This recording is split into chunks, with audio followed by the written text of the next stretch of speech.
Shot, bitch. Back on the reactions, man.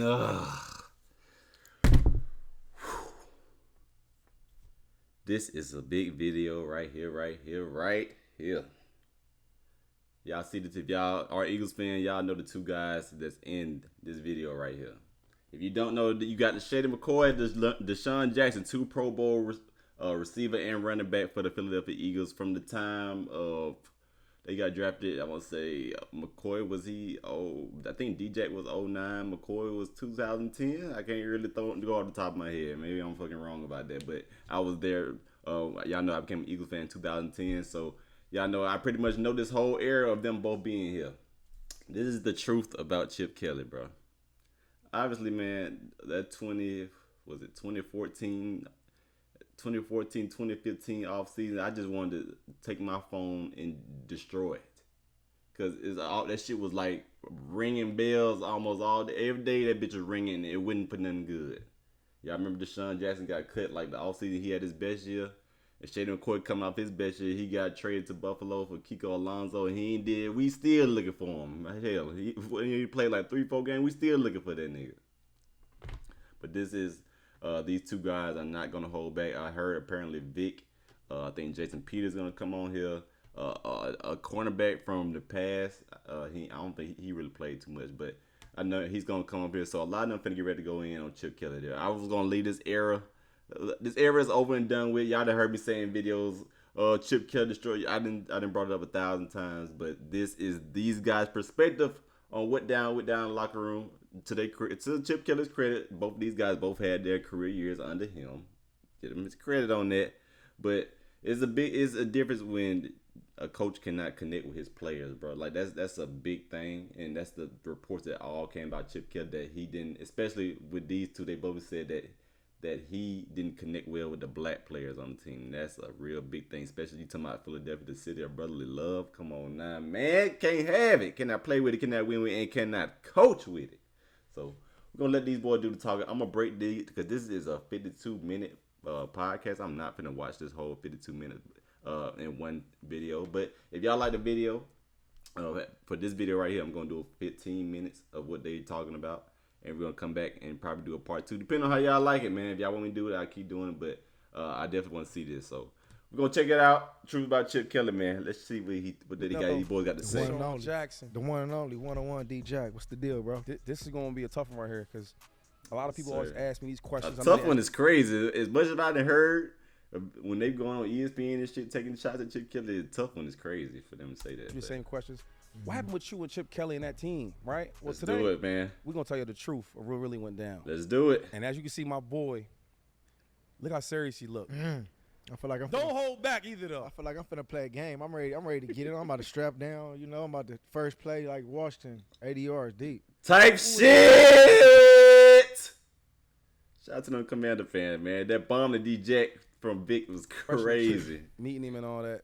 When they said Andy Reid was getting fired, I was mad. I was pissed. Right. But they said, we're getting guy Chip Kelly from Oregon. They've been successful, right? He's a good coach in college. Yeah. What was your first impression of him? Well, let's take it back a little bit. So, okay. Like 2011, I remember, that was 88 our season year type shit. Things started getting shaky. Dream team type shit. Andy Reid's era in Philadelphia, obviously, coming in, being drafted when I was a rookie in 2008. We had the Brian Dawkins, Brian Westbrook, so he was 08. I guess McCoy had to be 09 then. Abs, Todd Herman's, we had a lot of culture there.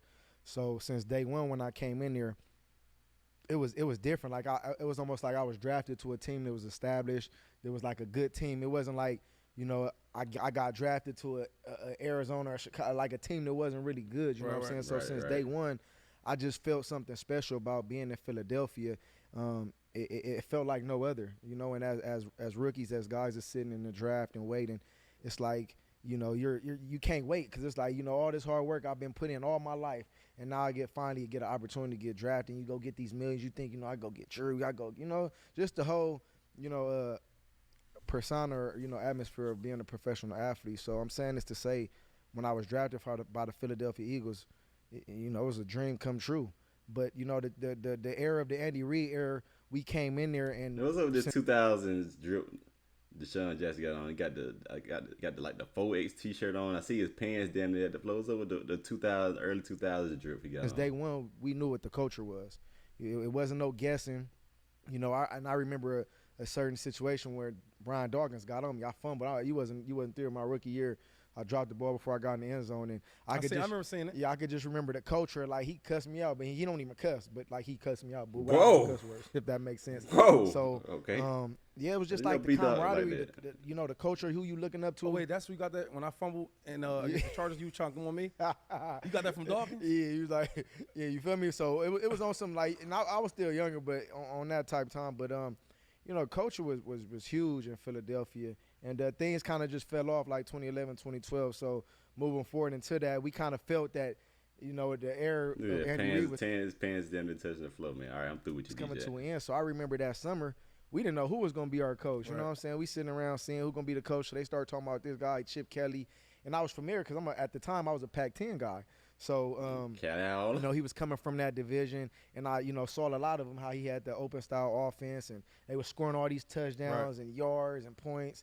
So for me, I'm like, man, if we get an offense like that, it could be crazy. So my first initial impression of it was like, man, this could be you got me, Macklin, McCoy, Vic, you know what I'm saying? Like, we got ballers. So I'm like, you implement him into our offense. Or as a coach, we finna go stupid. So that was my first. I don't know what you thought, but that was my first. Yeah, I wasn't on that. I was on like, y'all Andy Reid go? Are we crazy? Right. Yeah. Before y'all had Andy Reid, what was y'all? That's the truth. The Eagles weren't that good. He changed the whole thing around, and now you see how good he is now. But he's been this good. He just didn't have that type of quarterback, in my opinion, to take him to the promised land. But anyway, so when I heard the call from Howie, like, yo, we gonna move on for Andy Reid, this and the third. The owner called me, Mr. Lurie. I said, all right, bet, cool, man. Who he's gonna be? Well, we're thinking about a guy named Chip Kelly out of college. I said, college guy? I said, all right, but I ain't went in college that long. I was in college for like a year and a half for real. I got out of there. So I was like, all right, cool. We'll see how it works. So his first meeting, though, he calls me up and said, hey, I got a team meeting next week or whatever. You know, because off season. I said, yo, I'll be there. You know what I mean? I'll be there with all that. So I called him back probably like 2 days later. Like, yo, look, my best friend died. My best friend's dad died. So I'm going to the funeral and all that. So I can't make it to the first meeting. He says, cool. He calls me back. Hey, LaShawn, takes a deep breath. So I'm like, all right, some bullshit about to happen. Okay, I could just hear it. He says, I really need you there, man. One of our best players, one of our leaders, got to be there in my first meeting. I say, well, I just told you that my best friend's dad died. Yeah. The dude practically was raising me, you know, as a, you know, I have my own dad, but you know what I'm saying? Right. So I said, well, look, man, I ain't going to be there, coach. I told you this. I'm not going to a new relationship, I'm not going to lie to you. I didn't go. Yeah. I didn't go to the meeting. I don't know if you remember that, but I didn't go to the meeting. So I think that caused a rocky start, right? And then we finally got cool again. But I remember saying to myself, yo, if you don't care about your players, how they feel, right? If somebody close to them dies, you should be encouragement. Hey, go there, right? Yeah. Support your best friend. Can we send flowers? You know why? Because that's what Andy Reid would have did. That's what all the top coaches would have did. That's what the owner did. That's what the GM did. They were understanding. Because if his best friend died or dad died, I'm sure he would be there. So that was my first rock relationship with him. And since then, I mean, y'all know the story. It's been bad. Yeah, so I think I want to dive in because I specifically spoke on. That's crazy. You know, what I thought when we first was, you know, about to hire him because, you know, like I said, I'm a Pac-10 guy. You wasn't in that offense and you wasn't in that era. So for me, like, I understood as far as just the playing side of it. Right. Now, since day one, we're gonna dive deep into it, and this is the truth of Chip Kelly. Since day one, and I know you remember, so our first practice. All y'all niggas threes. I remember that. I know that's what he's finna say. All y'all niggas threes, and you gotta earn your spot, Pro Bowlers and all that shit you made. I know that's what he finna say right now. Before meeting, before any of that, like our first practice, we get on the field, and this when we in shorts and helmets, and it was like it wasn't like a training camp practice. It was like an off-season OTA practice. Okay. We on the field. Go. And he basically is like, there's no starter. Yeah. He said. Now, I remember that. So he came. You gotta remember this. You was all pro. Yeah. Me, Vic, and Macklin was damn near all Pro Bowlers, right? So coming off a year, how we came off, and you coming, you the coach, and we already started, and we like, Pro Bowl. I had 2 Pro Bowls. You won All Pro. So it was like you coming in to guys this the guy. Like we getting paid more than you. So you coming in here talking about we not start. Whoa, that shot was so unnecessary, DJ. You got to go there, man. You got to attack a man's pockets. How the hell you coming in to the NFL and you the coach now? You talking about there's no starter. So that was the first. He rubbed me off. I mean, I ain't got no problem with but the way they make, I don't know. Obviously I'm not in the locker room, but he kind of makes it seem like he was so dismissive of them, and he just seen them on TV and shit like that. Obviously, they was gonna win their spots, and we ain't worried about that. But I don't have no problem with them competing, especially out the 2012 year, 4-12 type shit. I ain't have no problem competing, but I'm kind of mixed on that because we know who's gonna win the jobs in the long run. But I would love to see the tone that he kind of said, "Oh, y'all finna sit here and earn y'all job because whatever." You know what I'm saying? I'm kind of mixed on it right there. Like, that was the first. Because even that, you're right. Because I remember with the starters, right, it would be some of the backups going. I'm like, yo, like the ones was up, and I'll be in the group. You won't be there, or you'll be in the group. Exactly. And I'm thinking, we like, rotating like every play. Yeah, I remember that. It was like every play was rotating. So like usually, if you're a starter, you got like 4 plays in a row. But at that time, it wasn't like he had the first person going up, then the second person going up. It was like we was rotating every time, right? So I'm sitting back and I'm looking. I'm like, how the hell you coming in talking about there's no starters? You telling Deshaun Jackson, LaShawn McCoy, Jeremy Maclin, Brent Selleck, that was Selleck, yes, Michael Vick. Like you telling all these guys we not starters? Asante, was Asante there or he left? No, he wasn't there. He wasn't there. He wasn't there. He would have had a hard time with God. Asante. But it's like you coming in, you telling guys you not starters. So since day one, I'm like, this not gonna merge right? So then it comes on later on. So we in the meeting. He starts saying, "Oh, y'all gotta wear heart monitors. Y'all gotta pee in the cup to see how hydrated. Y'all gotta put a sleep monitor on at nighttime." Bro, we going out. We having fun. You trying to sleep monitor at night is crazy. Like, tell me you trying to control how much we sleeping, how much water we drinking. Like you putting we was like a guinea pig. It was like we was back at college and it was like he was nitpicking at every little thing, right? So I'm like, bro, I'm a Pro Bowler and I say no disrespect to you, bro, but I'm not doing all this. So like over and over, like throughout the season, he would like find me or he would try to call me in his office and like get mad at little shit. And I'm like, bro, you talking to me about everything that don't got to do with on the field. He was like, well, if you look at it, everything I'm asking you to do is going to help you be a better performer on the field. What the f*** is you talking about? Did you not see just what I did my past 3-4 years before you came here? So, like, for me, it just was like, since day one, it was like we was butting heads. But, like, I feel like as far as the terminology aspect, like, he was very intelligent. Like, I would give him, like, that's the only credit you probably going to hear me speak on this whole topic about Chip Kelly was his terminology and the ins and outs of his plays. Like, I love that because that was statistically my best year I had. I had 83 catches, had like 1,300 plus yards, and had 9 touchdowns. Statistically, that was one of my best years. Gave him his credit. But as far as like all the how long did you sleep last night? Yeah. Well, who the fuck face ass. 24 years old, you asking me like my own mom and dad don't call and ask me. Nah, he definitely had that college in him because like I remember one of our first practices, he said no black socks. You remember that rule? Yes. I said, hold up, man. I only wear black socks. I said, and I'm black. Right. You know what I mean? Like I like black socks. Why no black I said, you ever see Friday Night Lights? You ever see that movie? Yeah. I'm booby. I'm just ain't hurt, right? I need to wear black socks. So we would laugh about it, but I thought he was joking with me. So then we got to the field. He said, hey, where's your white socks at? I said, Coach, you was serious about that? So I said, I made one of the interns give me some socks, right? So the next day, I said, Coach, man, I'm all for being a team player. I'm all for being a leader. I'm all for following your rules. Because we come from Andy Reid. Mm-hmm. I said, don't get it confused. They fired him. Yeah, anyone letting Deshaun Jackson do whatever he wanted. He wasn't letting LaShawn McCoy just – Andy Reid don't do that. That's why Patrick Mahomes will always be great because he going to hold him to a standard, right? Sure. The fuck so the I socks said, do man, anything? look, I can't do blacks. I can do white socks. I can't do that, right? You want me to get 9 hours of sleep? I can't do that. I'm 24 and I'm the best running back in football right now. I'm not doing that. Right? But I'm gonna take care of my body. Our best player, I don't know how you feel about it, but our best player, right, was Jason Peters. I mean, you look at him, he's phenomenal. I said, look, man, you keep harping on this dude about getting sleep, about the piss test. I don't know if he smokes weed or not. I just know that he passes the test. Yeah, but the piss test wasn't for. No. I know. But I'm just saying, he passed the test every time they testing for marijuana, right? Mm-hmm. And he's hydrated enough. Yeah, we know JP's to fire that thing up, man. We already know this. Why you keep poking with the best player we got?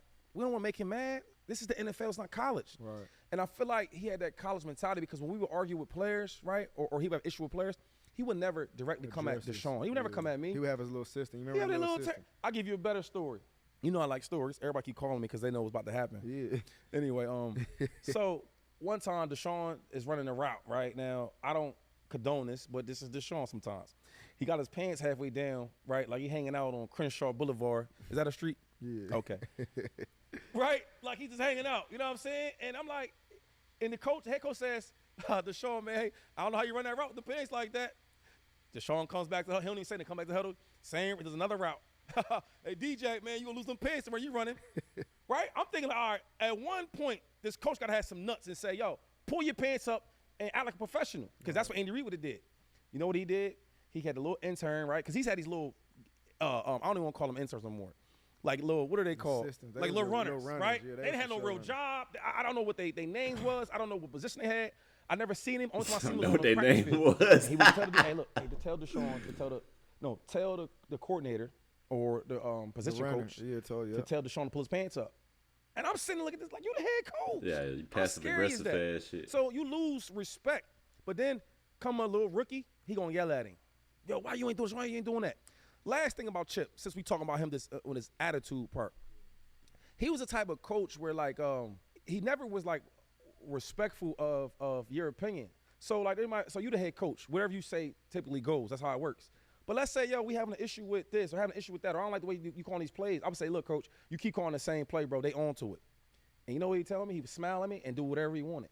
So that's why when he got rid of me, got rid of him, got rid of Macklin, got rid of Vic, got rid of Nick Foles, it was like whatever because that's the attitude he carries. Right. And that's that college attitude where, all right, we on scholarship. You don't do good, we going to recruit the next guy. I just want to specifically talk on like his rules and just how he implemented certain things and how he interacted with certain players. So that was a good point on how you felt like he was really scared. And I could tell you that since day one. Like he never really approached me and like was ever a disciplinary. Like, you know, he always was on like would talk to me, but you could tell he was scared of me. Like, and at the end of the day, like, I'm not going to hurt you. I'm not going to do nothing to you, bro. You my coach. So I'm going to respect you for that much. But it's like at the same time as a player, and that's why I feel like a lot of these coaches that have that relationship with the players like the Kyle Shanahans, the Andy Reids, the Sean McVays, Bill Belichick, maybe with him and Tom Brady, but not Bill really. But like certain coaches, Bruce Arians, certain coaches had like a respect from a player. Like me, I respected certain coaches, and then when you get my respect, I'm gonna run through a brick wall for you. You feel what I'm saying? I'm sure you feel the same way about certain people. Like, cause in the hood when we grew up, like if my dad wasn't there for me, my coach, that's who I was calling. If I needed something or I needed to get picked up, I'm gonna call one of my hood coaches. So for me, like that's the love you build with a coach. So like with Chip Kelly, I never felt like that love because it was like he always was scared of me. Like how can I respect you if I feel like you scared of me? Like you never voiced your opinion with me. Like you always ran around it. And I can remember a situation. Yeah, watch the time on this, y'all. Yeah, we approaching time. So when we lost the playoff game to the Saints. Yeah. That game, I think I only had like 3 or 4 catches. But you was hurt for like I had a little injury on my ankle, but it wasn't nothing that crazy. But at the end of the day, I remember that game. I had like 3-4 catches for like probably like 44 yards, but there was a few penalties that had got on me, a pass interference down the field. But I was more after the game. I was pissed off and I was hot because we lost, and I'm like damn, Riley Cooper had like 7-8 targets. You know what I'm saying? Macklin had a few, but I'm like, bro, I'm beating my man. The coverage was definitely not stopping me. So I'm like, after the game I got on, I remember I come to the locker room, I'm like, bro, like, the fuck is going on? Like, why you not getting your main player the ball, right? So then I remember this. He never was really open, and he never, like, really told me anything. He tried to, like, always run around himself. Like, he always made excuses or, like, well, this happened, we should did this. I'm like, bro, at the end of the day, that's bush, right? So exit meetings. So as you know, after you lose, after you lose the playoffs, or if you don't make it to the playoffs, you always have an exit meeting. Yeah. I remember we had an exit meeting, and I'd never seen him. I never went in there and talked to him. Like I left. Oh, you never. Bro, I left without talking to him because I was so pissed off because the whole year, like we never really saw eye to eye. So I remember I left. Everybody in, we had the exit meeting, was a team meeting, but after you do the team meeting, the head coach always wants to see like his top guys or his main guys. I left the facility, I got on a plane to LA, and I was the fuck out of it. I was pissed off, right? I'm gonna have to stop it right there, man. That's about 16 minutes in. I ain't trying to make this video too long, but y'all let me know for the first half of this video. I'm talking about Chip Kelly, man. Y'all want to see this shit again, bro? This was very informative. I learned some stuff that I didn't even know, bro. That's the heart monitor thing. When they sleeping, I didn't know he was doing that. It's kind of weird. You monitoring grown men, how long they sleep. That's kind of weird. I don't mind the shit during practice. You know what I'm saying? Trying to keep the hydration level. That's cool with it, but the sleeping shit is kind of weird, bro. But maybe I did know that, but I don't remember. But I don't remember them talking about he monitors how long they sleep. Sleeping, how long they sleep is crazy. But y'all let me know what y'all think on this shit, man. It's your boy Shad, check out the day, baby. Let's get it.